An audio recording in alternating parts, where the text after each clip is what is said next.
We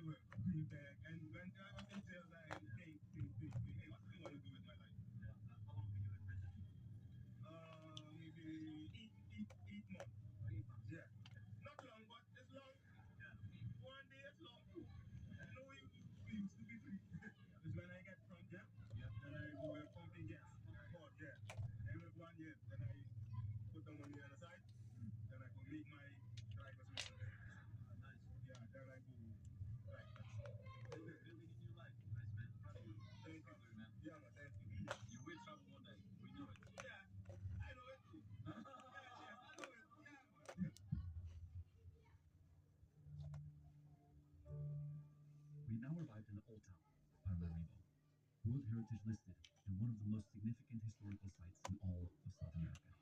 This place here does not feel like South America at all. It feels like we've just entered a different reality. All the street signs and the signs here are in Dutch. It's very strange that these ancient Dutch colonial buildings are still maintained. It really does feel very unusual and different than anywhere else I've ever been. Suriname only became an independent nation in 1975, which was when my parents were essentially teenagers, so not that long ago. In their lifetime, this country became a country, and today it's standing here with relics of the past surrounding us everywhere.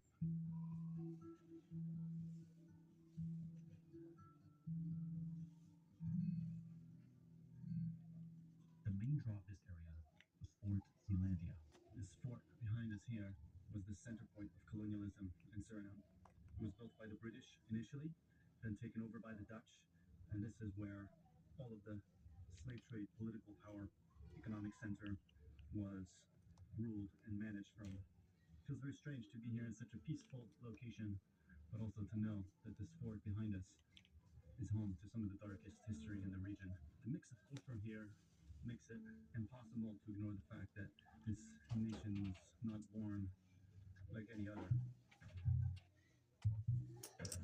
We spent the rest of the day Yeah, in yeah. mostly people of Indonesian descent. Seeing a local woman here, I was going to say hi to him. Mom.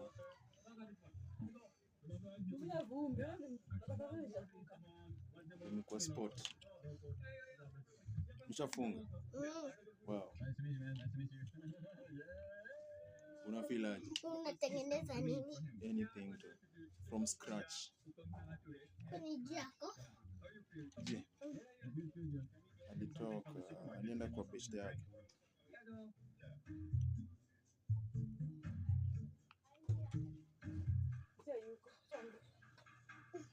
Nimechoka. Nataka sponge kama nimechoka. Si watu wanaona.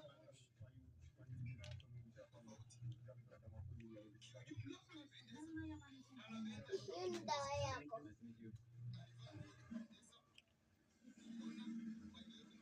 We are in a neighborhood now that they say it's Japanese people, but I don't know if he means Japanese from Japan, or that's just Japanese black people. And you?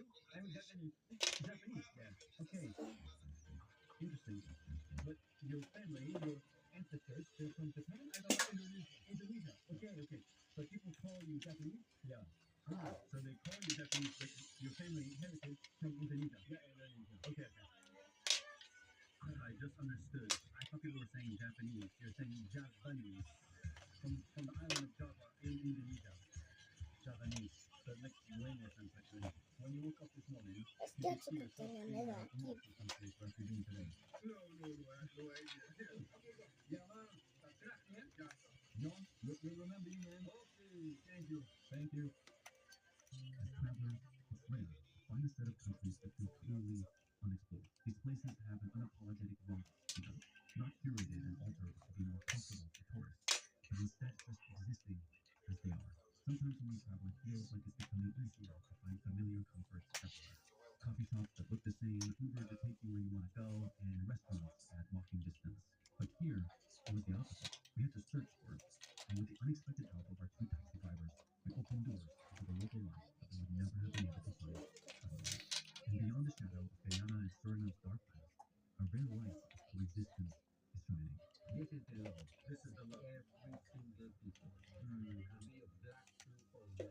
If you look at those Surinamese people, you see a little bit of the world. Everything comes. It's the only part of the world We're not gonna have to help. Transforming a story of colonialism and slavery into one of peace Simu ni mzuri. for one another. With only a few days traveling across these countries, we can't claim to have understood them their full extent. But we do feel that these small forgotten nations certainly had wisdom to share with the rest of the world. With 90% of these species uncovered or jungle, it feels like there are many more mysteries hiding in the forests here for us to find.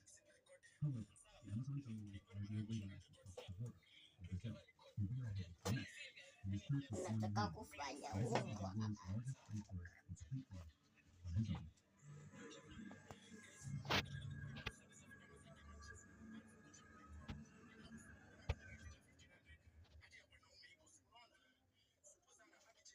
Nauliza mtacheza na